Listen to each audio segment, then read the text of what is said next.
Hey friends, welcome back to my channel. If this is your first time joining me, my name is Jennifer and I am a full-time reseller. I take undervalued goods, flip them on eBay for profit. So in today's video, I want to take you along as I head into this next estate sale. This is a Thursday morning and that is my favorite day for estate sales. This is also my favorite estate sale company. The owner is just an absolute doll. I love the people she has on her team. It is just, I love this sale.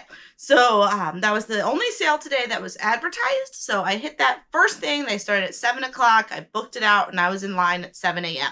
So I stood in line for maybe 2 or 3 minutes and then they quickly rushed us all in. So I wasn't able to hit record on the GoPro until I think I was in the door. So it's going to be kind of an abrupt entry, but I was just standing in line for the time prior to that.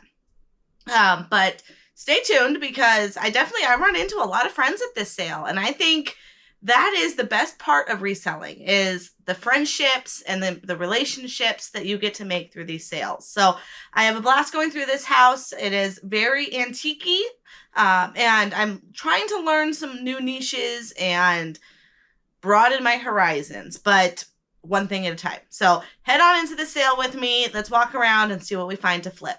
All right, we're heading into the house now. First off, I want to apologize for the video quality. Somehow the setting got turned to time lapse and I'm having to slow it down for you. But I'm taking a quick peek. They wanted $30 for that VCR. I went ahead and left it. We've got a lot of very old antiques in this house. Zip through the shower and the bathroom here. Take a peek into the closet. Not a whole lot of stuff happening in here. I see some Bibles, but nothing that stands out.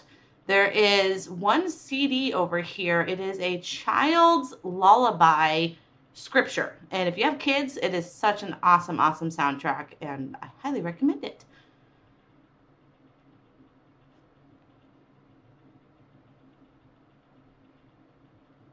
So now we're heading into my favorite room with any of the electronics and gadgets and any of that little stuff.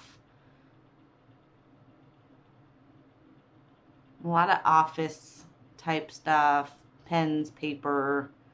There was a little Kodak camera here. I don't really get a good view of it, but it wasn't anything special.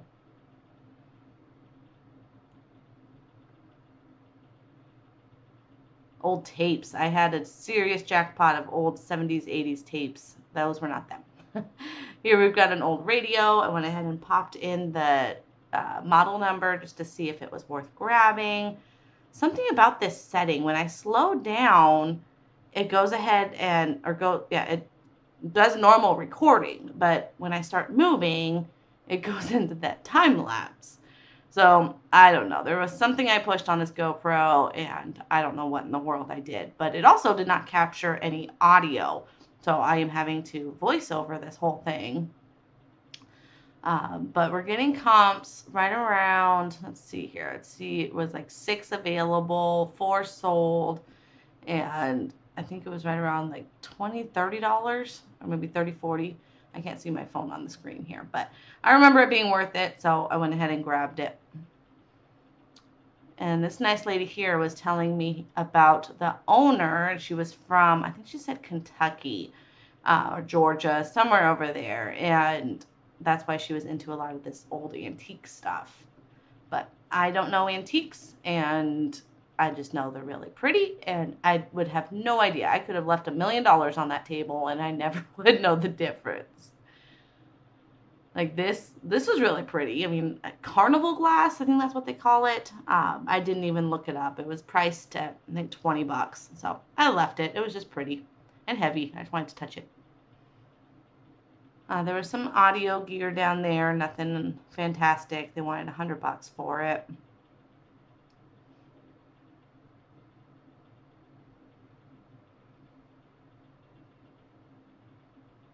And we start spying some jewelry here. I just kind of start tinkering in, seeing if anything stands out. This might have been worth grabbing. It was a little locket. I really need to learn my jewelry. There was a lot of brooches, just so much old stuff. Some hairpins, I'm just looking to see if anything says gold on it, if it has any kind of insignia on it, any kind of writing, something that makes it stand out. And I'm not really seeing it on there. So I'm just looking through here, kind of pretending that I know what the heck I'm looking for. So we turn around. Let's head over to the garage area, give that a quick look over.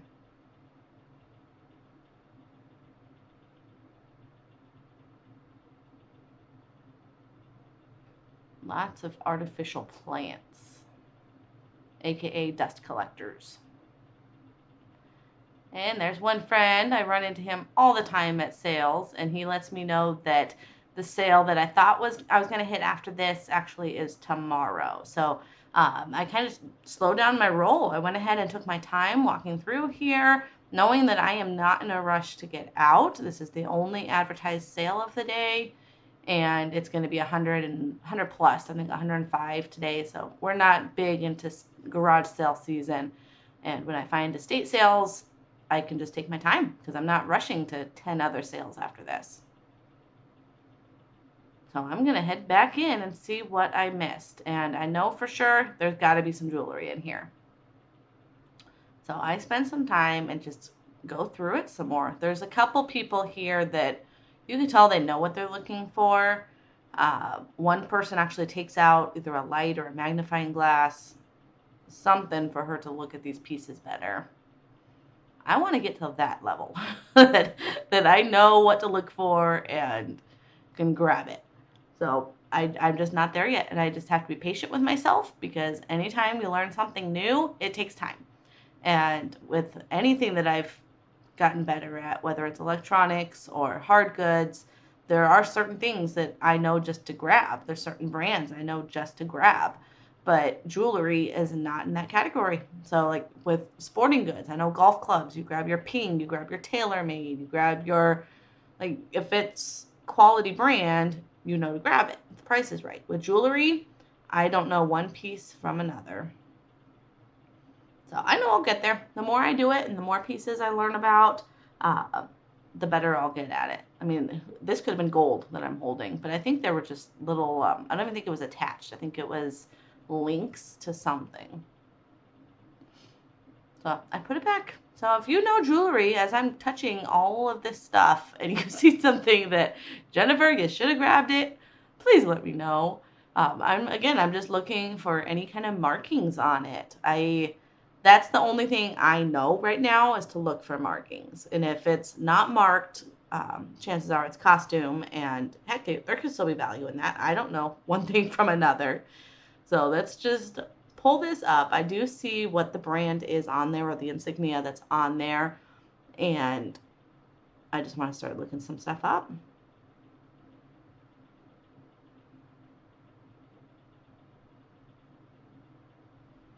One thing with jewelry is the sell-through rate is very deceiving because normally when I'm looking up hard goods, I want to see that the sell-through rate is at least 50% or more.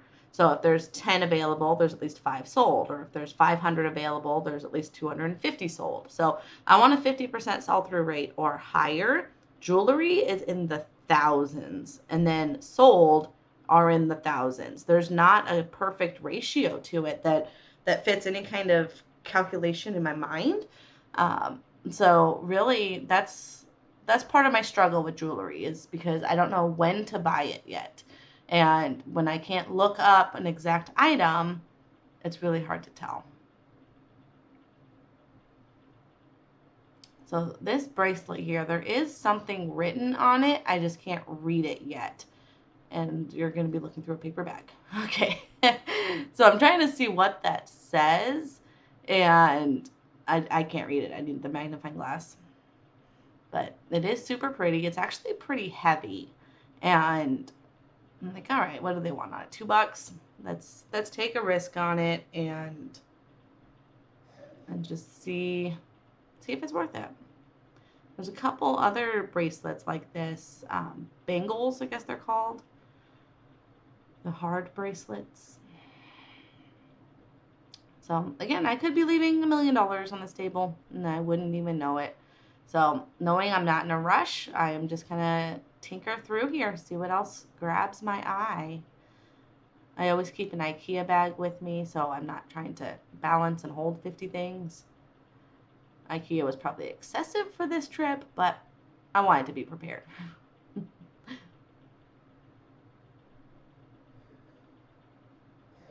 Those are pretty. I could have grabbed those. Oh well. And again, I'm just looking to see if there's some kind of brand on there.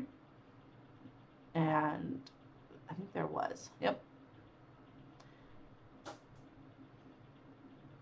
Now, what do we got here?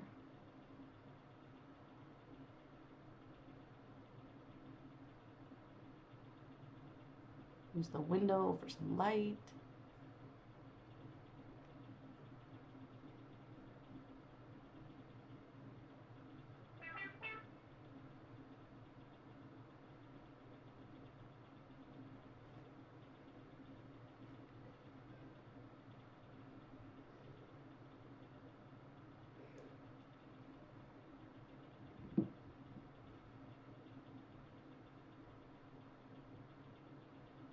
And I went ahead and put it back.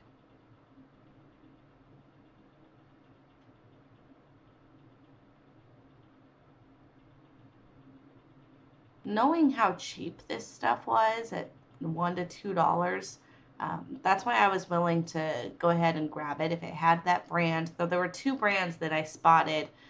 One that started with a T, I can't remember the name right now, and then Monet was another brand. So between the two of those, if those were the pieces I was finding, I went ahead and grabbed them. They were comping right around 20 bucks. So as long as I'm only paying $1 or $2, I'm fine flipping that for 20. And then what I might actually end up doing is lotting it together. If they're all clip-on earrings, which is what these are, and the two brands, I might just lot it together and give a bundle price. Just knowing that jewelry is not my expertise, and I'm getting it cheap enough, and if somebody else can flip it for their profit, even better. I'm fine being the middleman.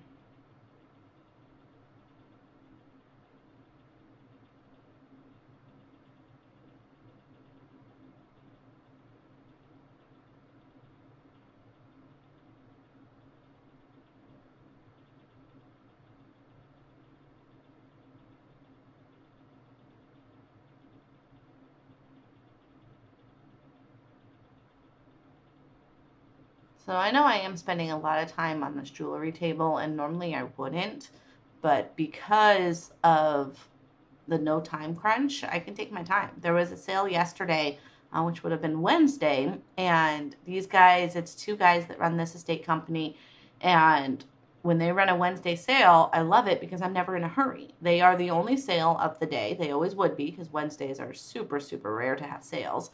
So if I'm not in a rush, I can take my time and look up more things and learn more brands and just learn more things to watch out for. So here we've got a lot of pearl. Uh, there was a trick that I heard something about biting it. I don't know if you want to bite those because you have no idea where they've been, but something about it being gritty. And if it's smooth, it's fake. If it's gritty, it's real. So it was like rub it against your tooth, and if it feels gritty, then you know it's real. I want to say I'm saying that right. I could be backwards, but I think the gritty is the real one. But I didn't feel like putting all those in my mouth. So I just left them behind. She had a lot of shiny, sparkly, pretty stuff.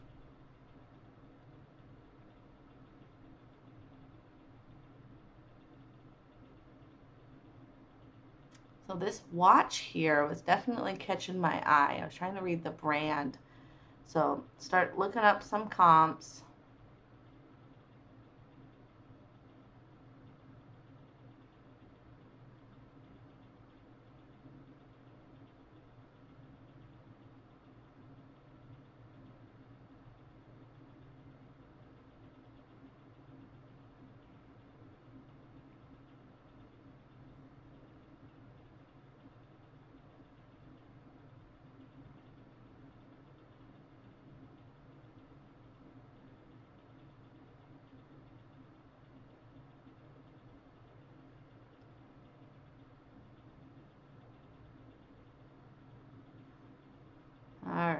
we're starting to find stuff that's like it.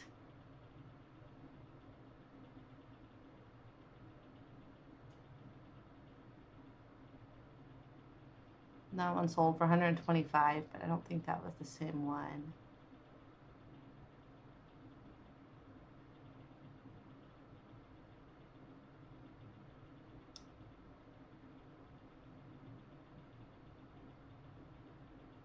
Starting to get a little warmer.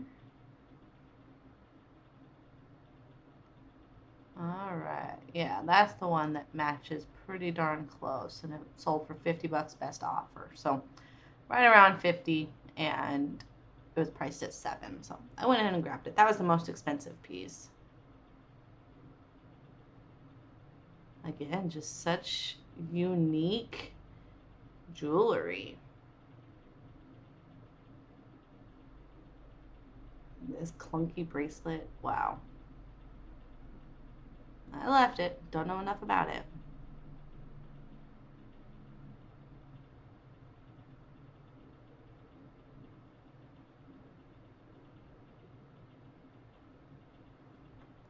I didn't have the camera on wide enough so you can't see the space to the right, but this is where I noticed the lady with the like the magnifying glass or something.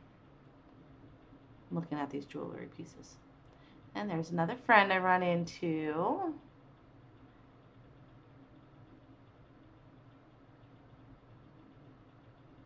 And I spy some silverware, trying to get a closer eye on what that brand is, but it wasn't anything exciting. And same with this set. This one actually was a mismatch set.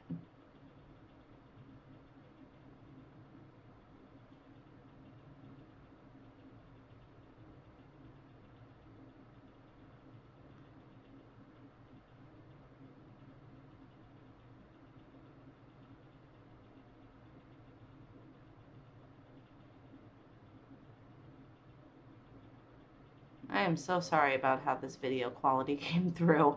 I've got to pay more attention. I had the chest strap on, and I didn't realize what button I pushed.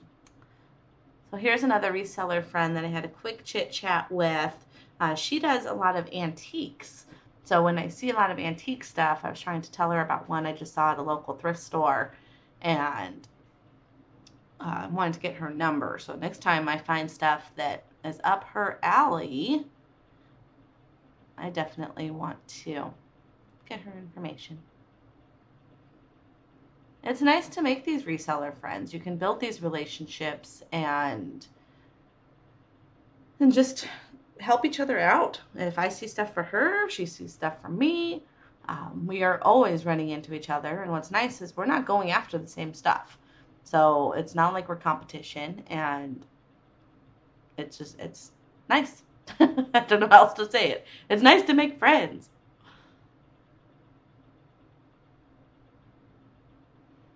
So, Tara, if there's any chance you watch this, it is so awesome to know you and meet you and see you out in the wild.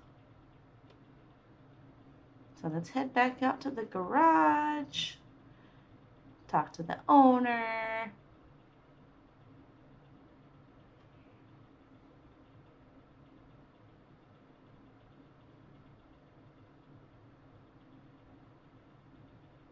And I wish I had the actual audio of this conversation. Oh man, gotta love technology.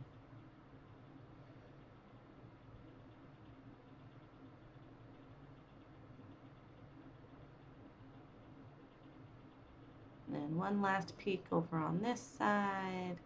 And I think I am done. So let's pay for all of this. It came to $27. She went ahead and told me just 25. So I took $2 off and was happy with my purchase. And now I get to learn about the jewelry and test out this radio. Alrighty, so we're back from the sale. And as you saw, when I found out that the second sale wasn't until tomorrow, I turned around and went back in. So as I was saying in my intro, I am trying to learn some new niches.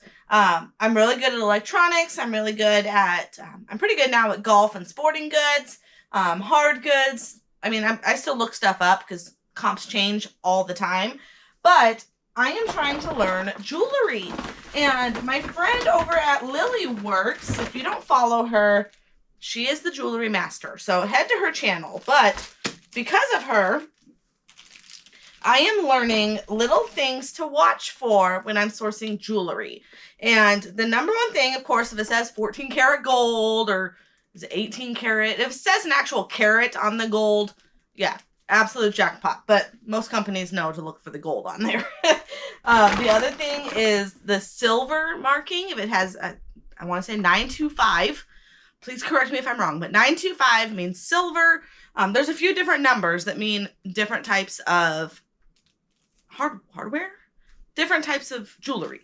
So, but one thing that I have taken note of is different insignias on jewelry. So clip-on earrings, apparently they're a thing. I mean, I guess we're back in the 80s now. So clip-on earrings are still hot. And when I was going through this little jewelry pile that you saw in the video, I was kind of looking for markings of whoever made it. So like this one, okay, I can't, oh man, I need a microphone or a magnifying glass. Microphone won't help me. All right, now I can't read it, but it was like T-R-I-A-R-I or something? Teriyari? Okay, I'm gonna butcher it. But these ones here, $1.50. And there were a few of that name. All right, what was the name? I know I looked it up, and you saw my phone as I'm looking it up. Hopefully that comes through on the video. Trifari. T-R-I-F-A-R-I. Trifari? Clip-on earrings. So there were a few of those. Then I had some Monet. M-O-N-E-T. And these ones were Monet. These were the Trifari. What did this one say? But when they had it priced at like $1 or $2, if it had a name on it, I just grabbed it. Okay. This one didn't have a name. Why did I grab this, Jennifer? Okay, I'm going to need to get the magnifying glass, but there is a name on the inside. It's got pearls and some diamonds, and it was just really pretty. So I grabbed that. This watch, I was able to actually comp out Gruen, G-R-U-E-N. And I was finding comps between 30 and 40 bucks. So I paid $7. Technically, you'll see in the deal, she took $2 off. So I paid $5 for this. But I'm picking out some new jewelry pieces. And if you are learning any new niches, let me know in the comment what you're what you want to learn and want to expand your horizons on. Jewelry for me, I need to start small. I kind of dove head first because that's what I do when I learn new things. And that's part of my ADHD brain. But I dive head first, ready to take it all in, but I know I am not retaining it. So I have bins of jewelry that I'm going to get on a live show with Lily Works and try and see if I can learn some more about jewelry. So as I'm waiting in that time for her and I to have the same schedules, I'm picking up little pieces that are kind of easy to look up and easy to identify. Then the other thing at that sale was just this radio. Not a huge pick. I think there was 6 available, 4 sold, so almost 100%. But it's pretty rare, and it had the battery cover, which was good. No corroded batteries in there. Or no, that's where you store just kidding, that's where you store the power cord. This one's the batteries. No corrosion in the battery compartment. So I mean, it wasn't a huge flip. I think it was worth, you'll see it in the video. I think it was like 30 bucks, something like that, 30, 40 bucks. So yeah, I paid up at $10, but I'm happy to support this estate company because they are just always willing to help. So, all right, that was the haul. Definitely not a lot. There's another sale tomorrow. I'm going to grab that on the camera and GoPro it so I can give you guys another walkthrough of an Arizona estate sale. All right, if you like what you saw, make sure to hit that thumbs up, subscribe if you haven't already. I will see you on the next one, and have a wonderful day.